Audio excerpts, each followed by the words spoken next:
My sister Veronica pushed a bread basket toward my son Liam and said, "We didn't order for him."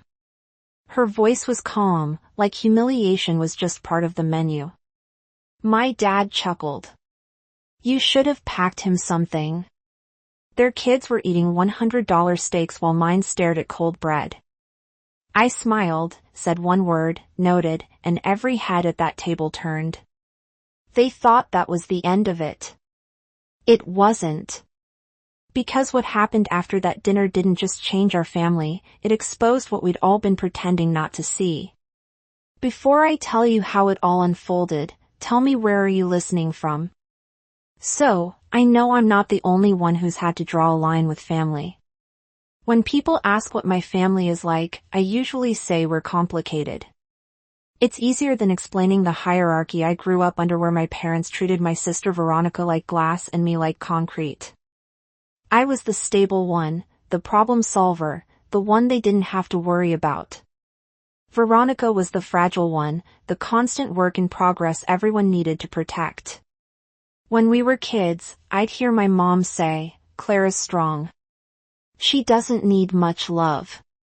I laughed it off back then, thinking strength was something to be proud of. But strength has a price. It means when you finally break, no one believes you can. I'm 35 now, a single mom with a 9-year-old son named Liam. He's quiet, observant, the kind of kid who notices everything but says little. I work as an administrative manager at a charter school in Tempe, Arizona. My days are made of emails, lesson schedules, and PTO meetings. Nothing glamorous, but it pays the bills and keeps us safe. My parents live 30 minutes away in Phoenix in the same house I grew up in. The wallpaper hasn't changed since the 90s, and neither have they. My dad still believes discipline is love. And my mom still believes silence keeps peace. I used to visit every Sunday until the emotional math stopped adding up. The small talk, the sideways comments, the subtle digs that left me drained for days. Veronica. She's the golden child who never seems to run out of second chances. She's gone from job to job, boyfriend to boyfriend, always starting over. My parents call her brave for trying new things. When I pay her rent or pick up her kids from school, they call me responsible. It's funny how the same act can mean charity for one and duty for another. So, when my parents invited me to their 45th anniversary dinner, I wanted to believe it was a truce. My mom's text said, "Just family, nothing fancy." I offered to book the restaurant, a nice steakhouse in Scottsdale with soft lighting and private rooms. I even found a company to restore their wedding photo from 1978, framed it beautifully. I thought maybe for one night we could all sit at the same table and remember we were on the same side. I didn't realize I was walking straight into a script I'd been cast in since childhood. The one where love had conditions and respect had limits. The night of the dinner, Liam and I arrived 5 minutes early. He was wearing the little navy blazer I'd ironed that morning, his hair combed just the way he liked it, neat, but not babyish. He gripped my hand as we walked through the heavy glass doors of the steakhouse. I remember the smell of seared meat, the low jazz music, the clink of silverware. It was warm, expensive, almost too polished to feel real. Veronica and her family were already there. Her husband, Michael, had a drink in hand. Their boys were sprawled across the booth, loud and glowing from their tablet screens. Veronica turned, smiled just enough to be polite, and said, "Oh, hey, you made it." She didn't stand up. My mom offered a distracted hug. My dad didn't move at all. No one looked at the gift bag I was holding, the restored wedding photo I'd spent weeks arranging. It sat beside me like an afterthought. I helped Liam unfold his napkin, pointed at the menu, and whispered, "You can get anything you want." He smiled at the chicken tenders. Simple, safe, something a kid could love. I was just about to wave down the waiter when Veronica leaned over, sliding the bread basket toward Liam. We didn't order for your son, she said. Mom thought he's a picky eater anyway. For a second, I thought I'd misheard her. Then my dad added, casual as ever. You should have packed him something. It wasn't just what they said. It was how easy it sounded. The tone of people so used to dismissing you that they don't even notice anymore. I looked at my mother. She stared into her glass of water like there was something important floating inside. No one else spoke. Liam's shoulders slumped. He didn't cry. He just stared at the bread like it might disappear if he touched it. Something in me cracked, but not loud. It was quiet, steady, controlled. I realized sitting there that this table had always been the same, Veronica getting seconds, me cleaning the crumbs. I smiled. Just one word left my mouth. Noted. The sound of it seemed to echo longer than it should have. Veronica looked confused. My dad went back to his steak, but Liam glanced at me. Really looked, and in his small, shy eyes, I saw it. He understood that his mother wasn't going to take it anymore. I didn't say another word. I just waited. Waited for the moment to make good on that promise. The waiter came back a few minutes later, his notepad ready, smile polite. Are we all set to order? He asked. The air at that table felt heavier than the lighting. I could hear Liam's quiet breathing beside me. My dad was still cutting his steak, pretending nothing had happened. My mom was scrolling through her phone, and Veronica was whispering something to Michael, probably about me. I stood up. The chair scraped against the floor loud enough that every conversation in the private room stopped. Actually, I said, calm and steady, cancel any orders that haven't gone to the kitchen yet, and put everything that's already on the way on my father's tab. It's his anniversary, after all. You could hear a pin drop. The waiter froze. Veronica's jaw fell open. My dad finally looked up, fork in midair. And for my son, I continued. He'll have the ribeye, medium rare, with truffle fries and a Coke. Make it quick, please. The waiter nodded, eyes wide, and disappeared. Liam looked at me like he wasn't sure if he should smile. I reached over and broke a breadstick in half, handed it to him. Eat, honey, I whispered. We're fine. Michael cleared his throat. Was that really necessary? I turned my eyes to him, calm as glass. Yes, it was. No one else spoke. The only sound was the soft clink of silverware from another table through the thin wall. Uncle Robert, my mother's brother, let out one low chuckle from across the room. I hadn't even noticed he and Aunt Eleanor had joined the dinner late, sitting at the end. Eleanor's eyes met mine, proud and knowing. She nodded once, like she'd been waiting years to see me do that. Dinner dragged on, stiff and silent. Veronica's boys complained their food was taking too long. My dad didn't say another word. My mom tried to smile through the tension, her voice brittle whenever she spoke. When the check arrived, the waiter handed it straight to my father. My dad's face went red, but he didn't argue. As we stood to leave, I reached into the gift bag and pulled out the framed wedding photo I'd restored. It was beautiful, sepia tones, edges smoothed, the two of them smiling like the world was just beginning. I placed it gently on the table. Happy anniversary, I said softly. Then I took Liam's hand and walked out. We passed the host's stand, the bar, the soft jazz still playing like nothing had happened. Outside, the night air hit cold against my skin. Liam squeezed my hand. Mom. Yeah. He looked up, small and serious. You weren't scared. I smiled. No, baby. I was done. By the time I tucked Liam into bed that night, my phone was already lighting up, calls from Mom, missed FaceTimes from Veronica. One long voicemail from Dad. I didn't listen to any of them. I knew exactly what they'd say. You embarrassed us. You made a scene. You ruined our dinner. For once, I didn't care. I poured a glass of water, sat on the couch, and let the quiet sink in. The house felt still, safe. No one talking over me. No one telling me what I should have done differently. Then my phone buzzed again. A message from Veronica. You owed Dad for the dinner.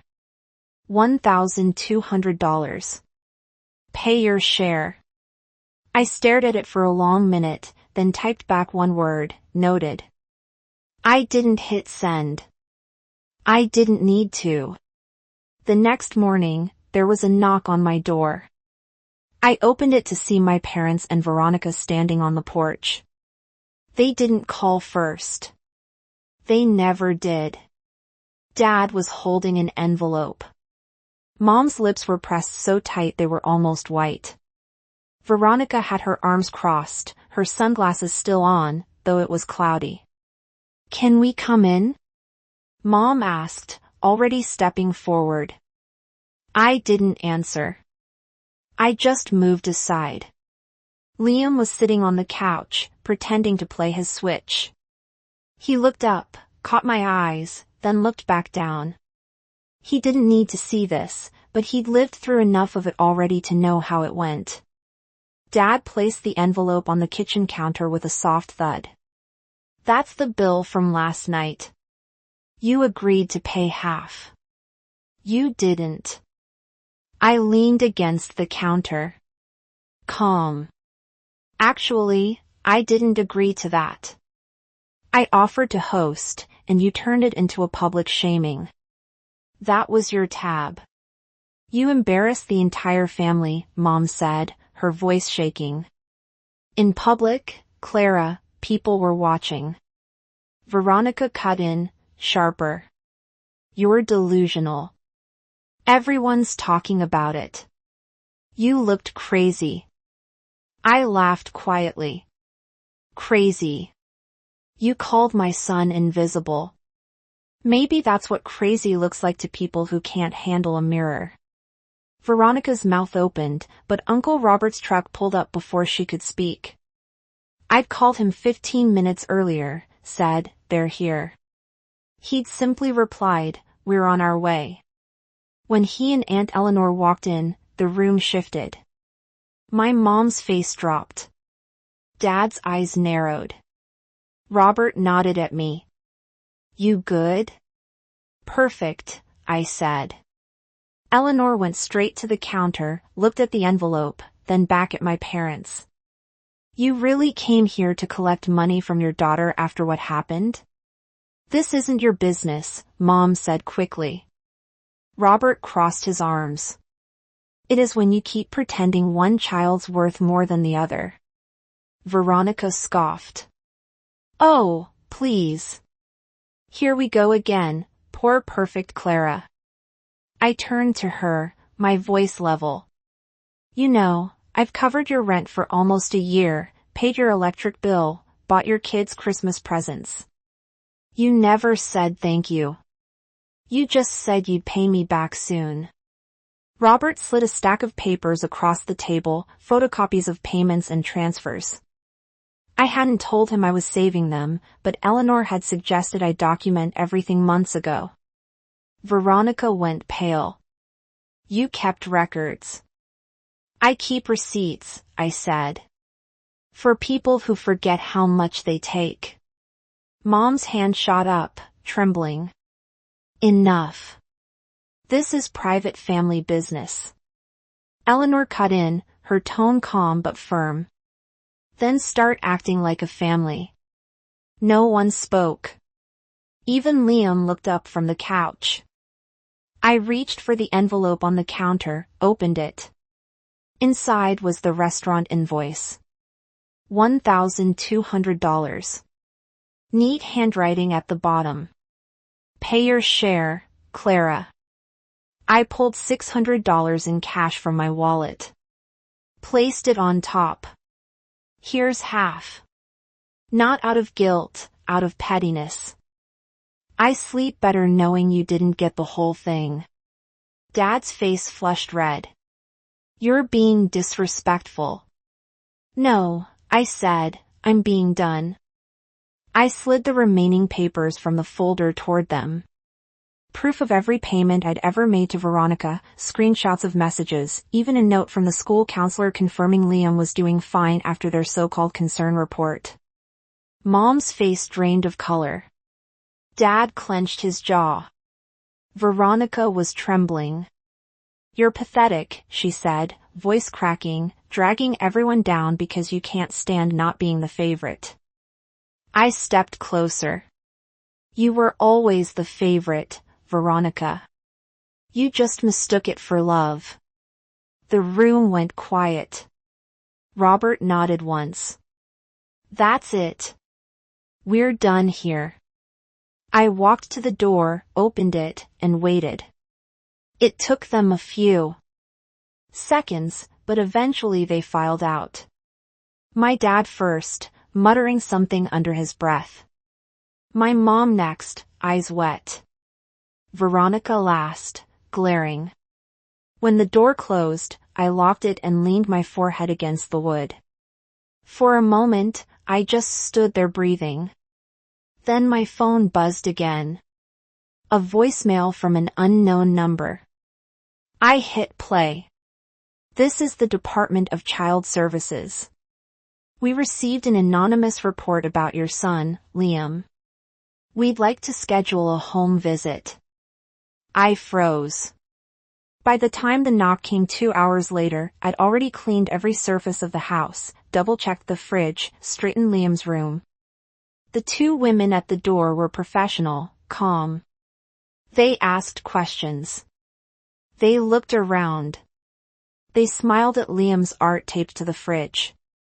One of them said quietly before leaving, "We can tell this was a misunderstanding. You'd be surprised how often family does this." I wasn't surprised. Not anymore. That night, I gathered everything. Copies of payments, messages, photos, and one letter I'd found months ago in a box in the garage. My mother's handwriting, dated 35 years back. I don't think I'll ever bond with this second child. I'm too tired to try. I scanned the last line over and over until it blurred. That letter wasn't meant for me to find, but it explained everything. The next morning, I called my lawyer, Sarah, a friend of Eleanor's. We filed for a formal cease and desist against my parents and Veronica, citing harassment and false reporting. Sarah was quick, efficient, and furious on my behalf. A week later, a letter arrived at my door, this time from their attorney. They were filing for grandparent visitation rights, claiming I was denying them access to Liam out of spite. Sarah read it, smirked, and said, "They don't have a case. Arizona law won't back them. But let's make sure they regret even trying." We filed a full response with evidence attached, proof of harassment, the CPS report marked unfounded, the payment trail, and that old letter from my mother. 3 days later, the case was dismissed. When I told Liam, he just nodded. "So, they can't bother us anymore?" "No, honey," I said. "Not anymore." He smiled, small, but real. That evening, as I watched him color at the table, I realized it wasn't revenge I'd done. It was rescue. Rescue from a family that confused loyalty with obedience and love with control. After the court dismissed their claim, silence finally settled like clean air after a storm. No calls, no messages, just quiet. I changed the locks the same week and updated my will, naming Uncle Robert and Aunt Eleanor as Liam's legal guardians if anything ever happened to me. It felt strange, freeing, like cutting a rope that had been digging into my wrists for years. Michael, Veronica's husband, sent a single text. 2 days later, a screenshot of a bank transfer, half the rent I'd covered for them. No apology, no words, just numbers. A few minutes after, another message came through, I'm done with her. Take care of yourself. I stared at it for a while before deleting it. He wasn't worth the space in my phone. None of them were. When I saw my mother at the grocery store a week later, she looked smaller, older. She didn't speak. Just stood by the produce section pretending to compare prices on apples. I walked right past her. For the first time in my life, I didn't stop to make her comfortable. At home, Liam was on the porch reading. The sunset painted his face in gold and orange. You seem different, he said quietly. I am, I told him. I stopped trying to fix things that weren't broken by me. He smiled, leaned against my shoulder, and kept reading. The air was still, peaceful, and for once, no one else had the power to ruin it. A few weeks later, Liam and I drove north to Prescott, just the two of us. We set up a small camp by the lake, roasted marshmallows, and watched the fire crackle against the night. The stars looked endless, untouched by everything we'd left behind. Liam turned to me, his voice soft. You seem lighter, Mom. I smiled, watching the flames dance in his eyes. That's what freedom feels like. For the first time in years, I wasn't angry. I wasn't sad. I was just free. If you've ever had to draw a line with family to protect your peace, tell me in the comments where are you listening from tonight. Because I know we're not alone.